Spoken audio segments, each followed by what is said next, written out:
Assalamualaikum warahmatullahi wabarakatuh. Mana yang nanya, mana orang? Nggak kelihatan. Ya. Nama saya Zainuddin, Pak Kiai, Buya. Maaf Buya. Biasanya orang kalau banyak berbicara itu biasanya pelakunya Buya. Contoh, kalau seorang tukang bakso, maka dia akan berteriak bakso, bakso, bakso, selalu keliling. Kemudian tukang somai juga demikian.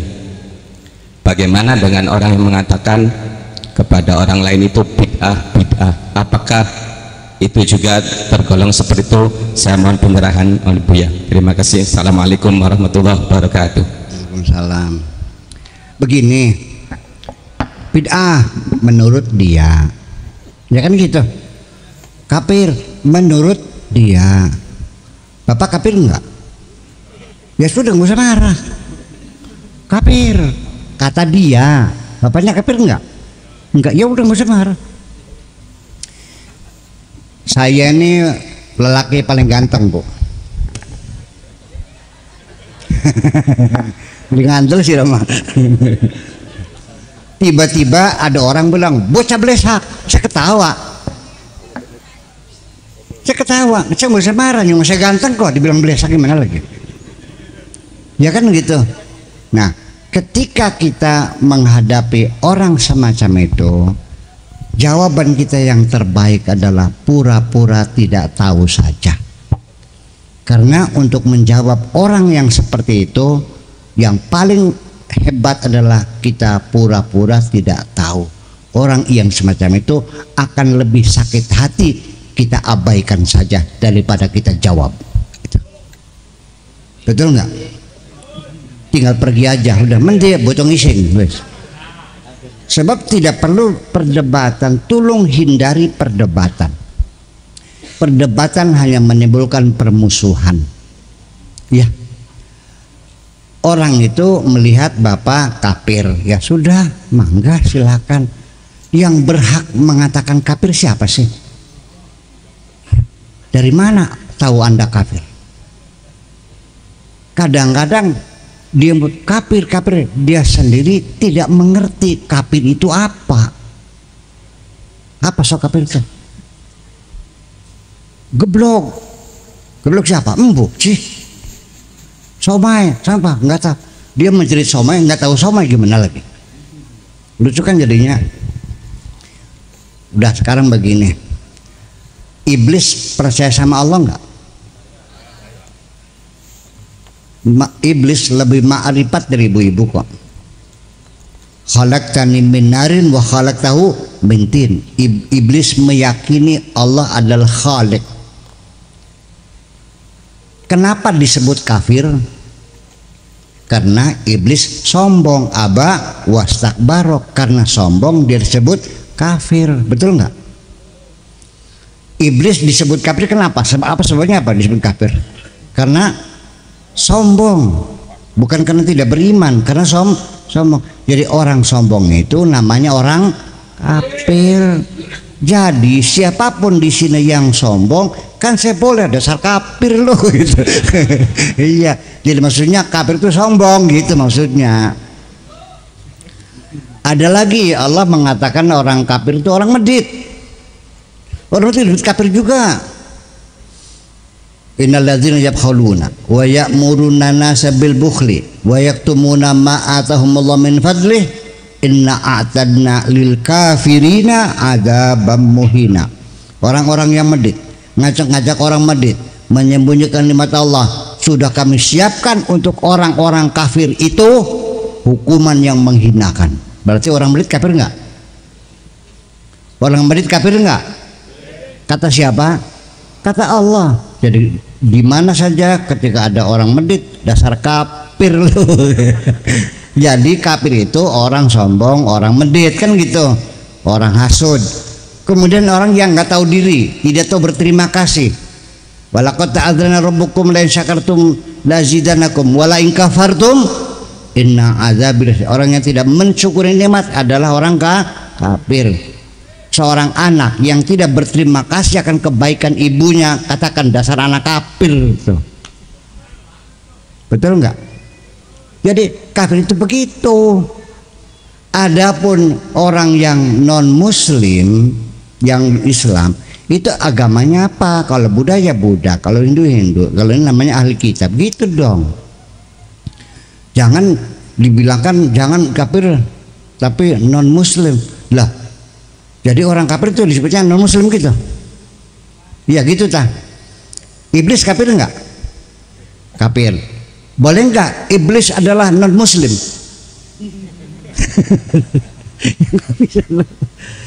Nah, jadi yang kafir itu siapa sebetulnya?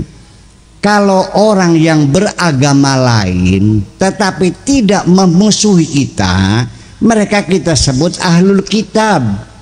Seperti Nasrani dan Yahudi, itu namanya ahlul kitab. Yang kafir siapa? Orang yang sombong, orang yang medit, orang yang kasut, orang yang tidak bersyukur. Jadi kafir itu adalah kata sifat. Paham dikit ke?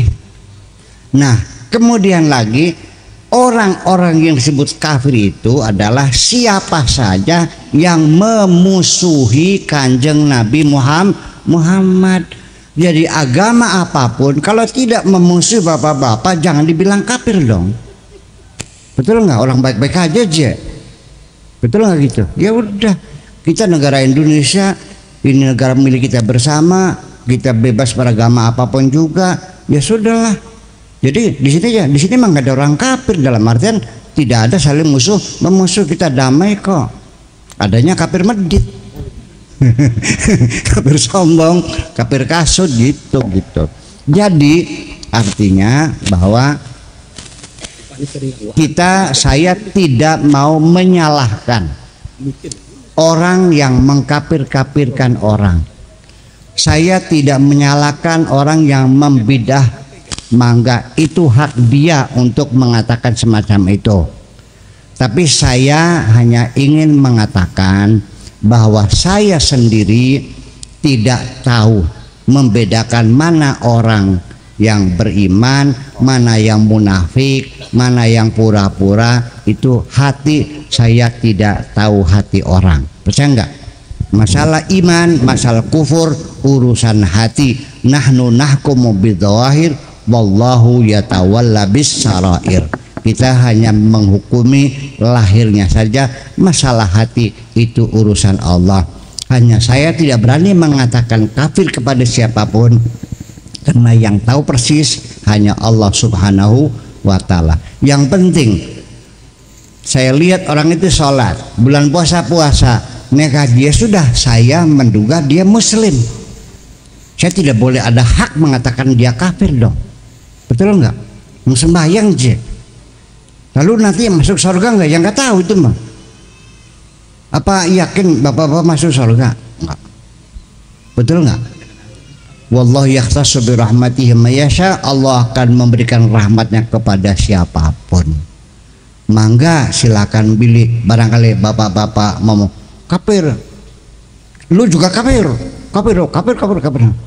Aku kafir ini. Saling mengkafir akhirnya kita kafir semua gitu. Ya udahlah gitu. Jadi saya tidak menganjurkan Bapak untuk membantah, menjawab, berdebat. Paham nggak? Tolong hentikan pertengkaran. Ya sudah, biar. Nanti kita silakan kepada public opini, pendapat masyarakat. Tapi jangan pernah menunjukkan kesombongan sedikit pun juga. Paham nggak? Mudah-mudahan. Malah yang saya anjurkan, yuk kita ke depan memperbanyak bertobat kepada Allah Subhanahu wa ta'ala. Itu sajalah. Jangan memaksakan pendapat kita kepada siapapun.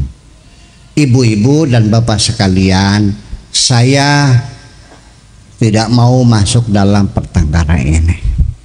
Saya juga sama. Di internet saya, di YouTube saya ada komentar. Ternyata setelah saya datang ke Pondok Candang Pinggan, ternyata Buya Sakur adalah kafir.com. Udah saya hapus saja. Mau dijawab itu.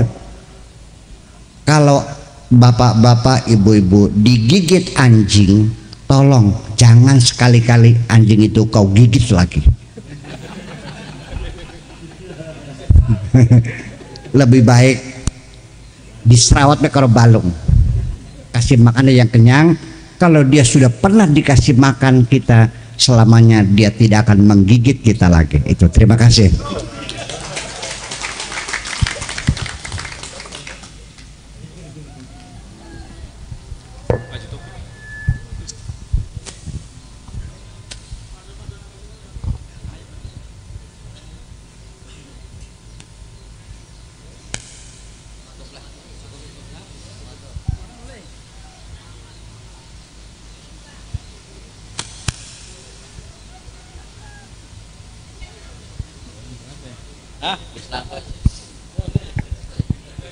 Oke, ibu-ibu kok, ibu-ibu.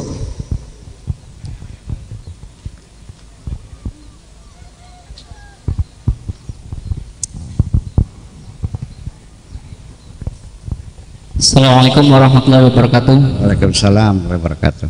Perkenalkan, nama saya Ahmad Humaydi, Pak Yai. Yang saya ingin tanyakan, di era yang semakin maju ini, akses YouTube itu sangat gampang diakses gitu loh. Yeah. Sedangkan yang saya sering lihat justru para yang disebut ustadz, kiai atau apa itu justru saling menyalahkan gitu, saling membid'ahkan atau mengkafirkan gitu loh. Sedangkan kita sebagai orang awam sangat mudah untuk mengakses YouTube gitu. Nah, pertanyaannya bagaimana menyikapi kita pengguna media sosial yang yang kita tonton itu kiai yang saling menyalahkan satu sama lain seperti itu. Jangan sampai kita malah terprovokasi gitu. Terima kasih. Assalamualaikum warahmatullahi wabarakatuh. Ya, mau lihat bang, lihat aja, nggak usah ditutup, lihat aja, anggap aja tontonan. Enak kan? Di sandiwara kalau udah nggak ada gulatnya, alamnya sandiwaranya. Ya iya dong. Iya, jadi kita lihat sebagai tontonan gitu. Ya udah, malah justru nanti kita semakin pintar. Kita semakin pintar. Begini, kita netral aja dulu. Dua orang bertengkar saling salah menyalahkan. Jangan pertama-tama kita jangan terburu-buru memihak siapapun.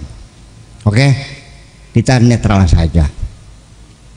Nanti dalam berargumentasi ini dalil itu kita banyak ilmu loh. Dan nanti kita akan menentukan, oh ini alasannya lebih kuat, kan begitu. Oh ini lemah, kan begitu. Dengan berargumentasi, jangan melihat orangnya, ya kan, lihatlah apa yang dikatakannya saja. Cuma nanti ada standar etika. Siapapun ketika menegur orang tidak menggunakan etika dan sopan santun, paham nggak? Ini akan menimbulkan orang tersinggung, betul nggak? Kita ini orang timur loh, sopan santun perlu dihargai, betul nggak? Dihargai. Saya melihat ada orang sletingnya terbuka. Saya ingin menegur, tolong dong yang baik-baik. Ya, dibisik ke Pak, punten nggih. Apa sih? Iko sleting. So, terima kasih kan. Ini jangan, itu sletingnya terbuka, haram. Oh gimana ngatas ini? Masa ngasih orang begitu caranya? Kalau iya Anda tahu bahwa dia salah, tegur dengan baik-baik dong. Itu bukan menegur namanya, ngajak berkelahi begitu tuh. Betul nggak? Saya juga siap dikasih. Kalau saya salah, saudara menegur silakan, tapi caranya yang baik dong. Betul nggak? Bukan kamu salah. Nah, itu mah bukan negur namanya. Itu bukan tawasaubil haqi namanya. Yang boleh itu tawasaubil wa tawasaubis sabr, bukan saling menyalahkan. Di dunia ini tidak ada kebenaran yang mutlak. Semuanya sifatnya nisbi. Iya, nggak ada. Kita hanya bisa melihat sesuatu dari sudut pandang tertentu. Kita tidak bisa melihat dari semua sudut pandang. Begini, saya punten ya, merasa nyaman dengan pakaian istrinya para kiai zaman dahulu. Pakai apa dulu tuh?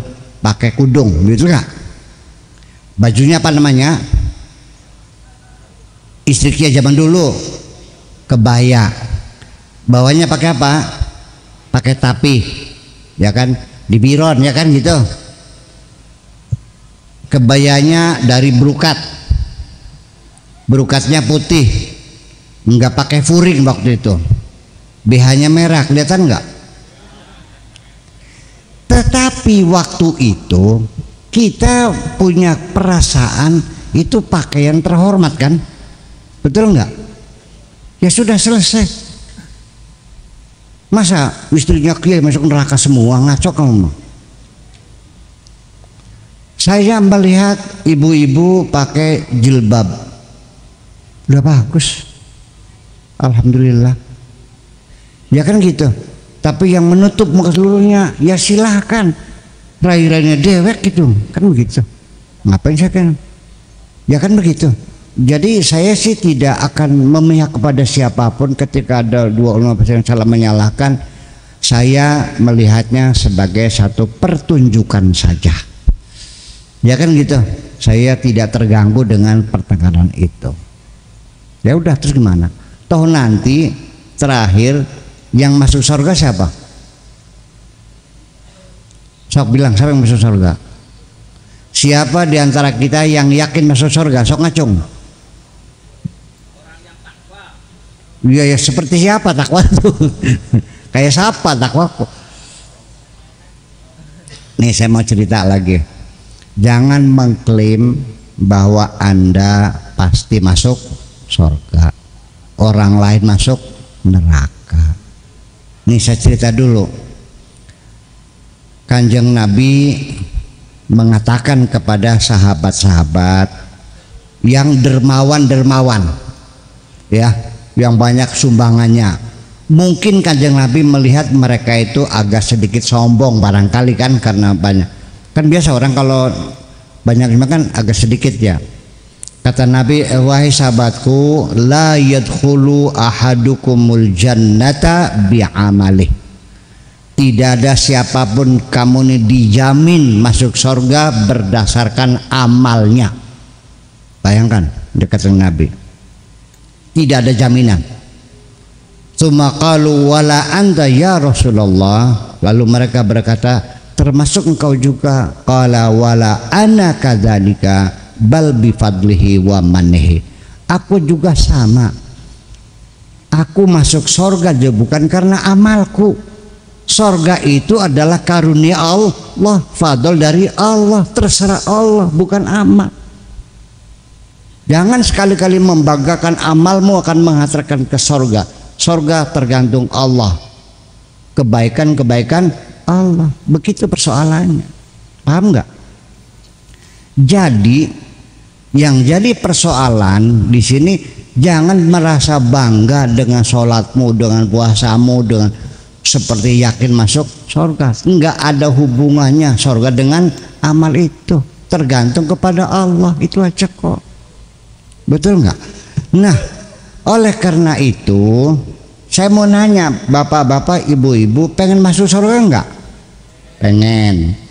Nabi mengatakan lagi, dijamin nggak bakal masuk surga orang yang hatinya menyimpan kesombongan.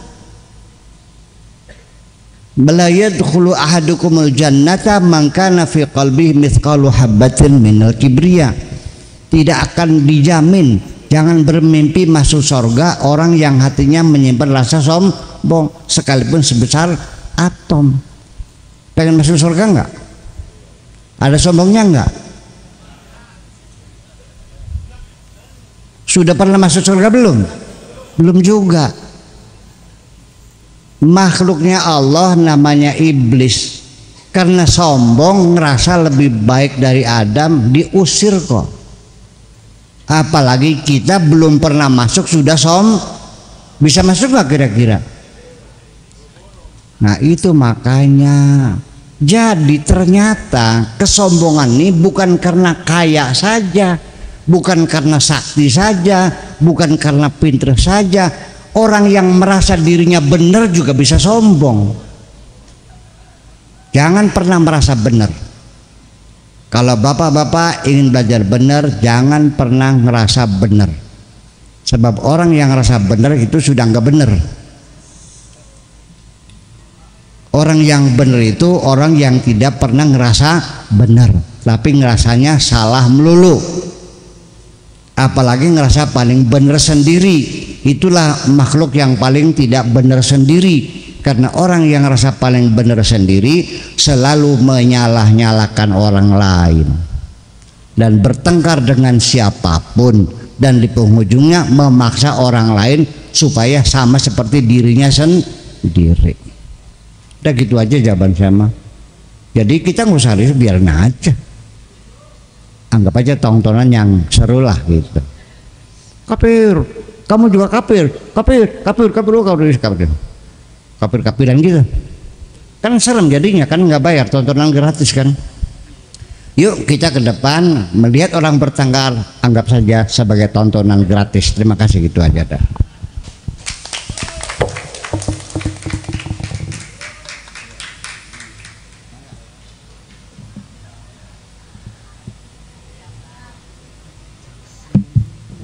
Ada lagi?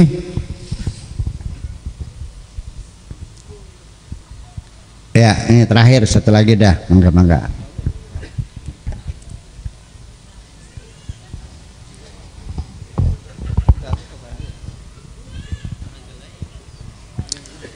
Oke, kalau sudah saya akan jelaskan selanjutnya. Udah cukup, nggak ada lagi? Oke, begini. Begini. Kalau ada orang Islam yang ngerusakin rumah orang, yang mukulin orang, ya kan gitu. Ini dari mana ilmunya? Kamu niru siapa? Apa niru Napoleon Bonaparte? Niru Hitler? Nabi itu boro-boro mukulin orang, dilemparin mukanya berdarah-darah juga nggak marah kok. Jadi sini niru siapa kinki? Betul nggak? Nabi dilemparin berdarah-darah mukanya, malaikat yang nggak sabar malah yang marah. Ya Muhammad, kutumpaskan nih orang Taif nih, berdarah-darah. Nggak usah, jangan. Nanti kalau mereka kamu tumpas, tugas saya apa nantinya? Malah dia doakan Allahumma qaumi innahum la ya'lam, ya Allah berilah mereka hidayah, mereka nggak tahu kok. Paham nggak? Jadi yang kita tiru siapa sebetulnya? Tolong jangan meniru Hitler ya, jangan meniru siapapun. Yuk kita kembali kepada Rasulullah Sallallahu Alaihi Wasallam. Coba belajar kesantunan Kanjeng Nabi. Apalagi itu menyinggung perasaan orang, apalagi menyalah-nyalahkan orang. Kanjeng Nabi ini menurut bapak-bapak dijamin bener nggak? Dijamin bener nggak? Dijamin. Tapi Nabi boleh nggak merasa bersalah? Nabi dijamin nggak masuk surga? Tapi Nabi boleh nggak merasa tidak terjamin dengan amalnya? Boleh kan?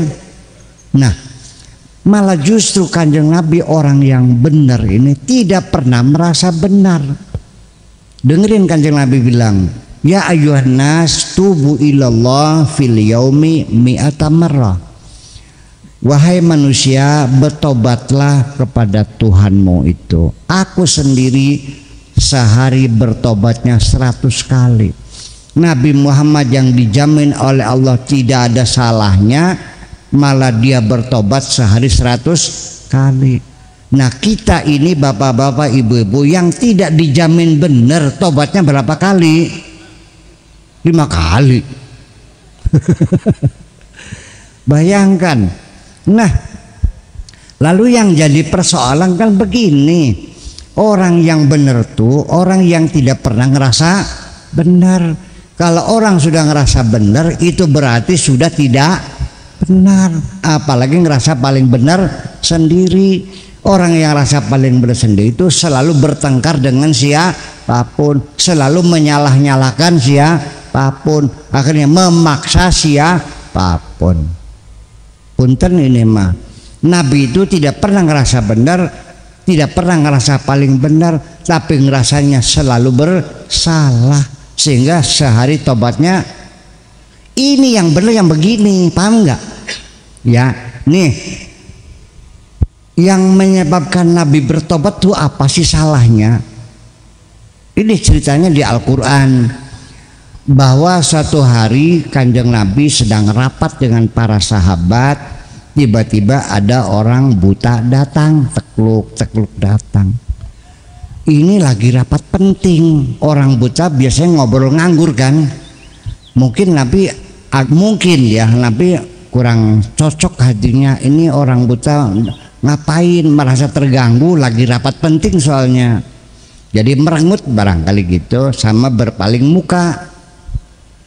Dengan cemberut saja, berpaling muka, langsung ditegur oleh Allah Subhanahu wa ta'ala.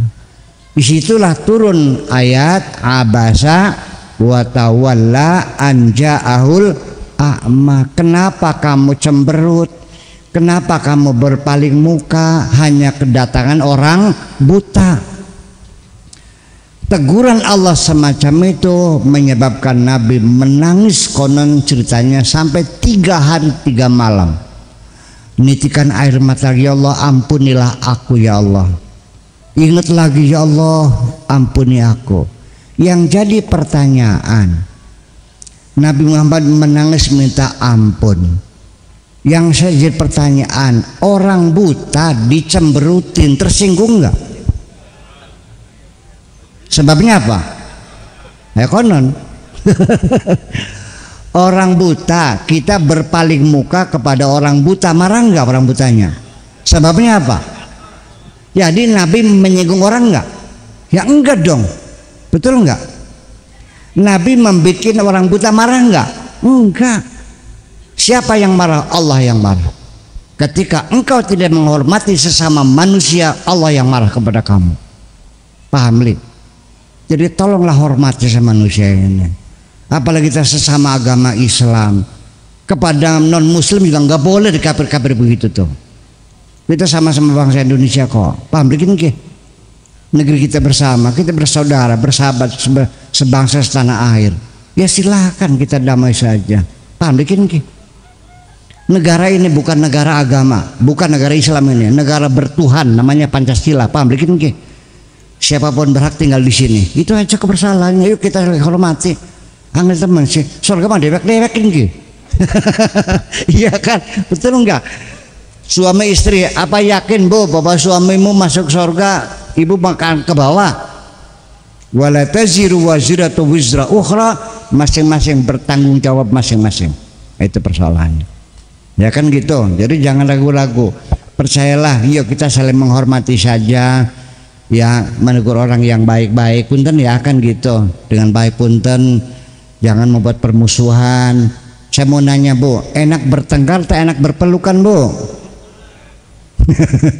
Ya sudah enak damai berpelukan, kita bermesra, kita saling mencintai, kita kerjasama, ngapain sih?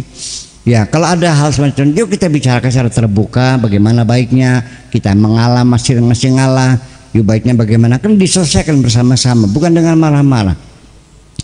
Jadi nanti pada akhirnya mah begini, pelajaran bagi kita bahwa kita menegur orang dengan cara baik-baik saja itu belum tentu orang itu senang. Percaya enggak? Saya pernah menegur imam baca Fatihahnya salah. Saya kata di situ, iyyaka na'budu wa iyyaka nasta'in ihdinas sirat. Nasta'ini enggak ada fil mudhari majrur nih. Saya katakan sebelum saya menegur, saya bilang sama Pak Imam supaya jangan tersinggung, saya sanjung dulu. Ya kan taktiknya gitu. suaranya bagus merdu, oh ya kesuwun, lagunya enak, kesuwun, makharijul hurufnya juga pas ya. Tetapi tadi bagusnya nasta'inu, jangan nastai nih kalau langsung bacanya. Begitu saya menegur baik-baik saja, itu langsung dia sirane mondok pirang tahun. Tuh, masya Allah, saya menegur baik-baik tersinggung.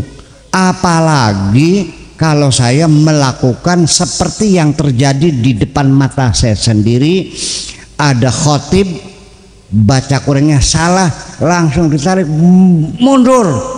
Enggak bener bacanya, turun sudah sampai stroke orangnya. Bayangkan, apa begitu caranya? Jangan begitu dong, pakai sopan santun. Paham enggak? Ke depan yuk kita menegur orang boleh. Tetapi kalau resikonya menimbulkan pertengkaran, sebaiknya tidak usah menegur siapapun. Tanggung jawab masing-masing. Paham enggak? Itu hanya kebaikan kita menegur. Kalau kita enggak ya enggak apa-apa kok. Betul enggak? Tapi jangan memaksakan orang lain. Saya mohon dengan hormat bapak-bapak semuanya, jangan pernah menegur orang dengan cara yang kasar. Dengan sopan saja. Tetapi juga dipertimbangkan. Kalau lihat mukanya, lihat matanya beda, kayak tersinggung, tolong sebaiknya kita enggak usah menegur. Paham? Orang menegur itu tidak memaksa, nurut silakan, enggak ya udah. Wa man sya'afal yu'min wa man sya'afal yakfur, ngandel ya sorok beli ya wis. Beli aja, mang jangan ke situ ada sumur, ngapain ya los belum kejebut puas beli kuno. Itu aja persoalannya ya. Saya harapkan mudah-mudahan ke depan yuk umat Islam, yuk kita damai-damai saja, nggak usah saling bertengkar, ya kan gitu. Masing-masing dia masing-masing. Semua ini perbedaan mazhab, dengarkan, perbedaan partai, perbedaan ormas, ini hanya baju di dunia. Oke? Nanti kita menghadap Allah akan ditelanjangi semuanya itu. Yauma la yanfa'u malu wala banun illa man atallaha biqalbin salim. Yang dibuka nanti dada kita, hati kita yang akan dinilai oleh Allah. Yang bisa ketemu Allah hanyalah orang yang hatinya baik. Jadilah engkau orang yang hatinya baik. Dah segitu saja Bapak sekalian, menurut manfaatnya. Mangga sarang-sarang bismillahirrahmanirrahim. Rabbana auzi'na an nashkura ni'mataka allati an'amta 'alaina wa 'ala walidaina wa an na'mala salihan tarda wa adkhilna bi rahmatika fi 'ibadika salihin. Rabbana atina fid dunya hasanah wa fil akhirati hasanah wa qina adzabannar. Wa sallallahu ala sayyidina Muhammadin wa ala alihi wa sahabatihi ajmain. Subhana rabbika rabbil izzati amma yasifun wa salamun alal mursalin walhamdulillahi rabbil alamin. Assalamualaikum warahmatullahi wabarakatuh.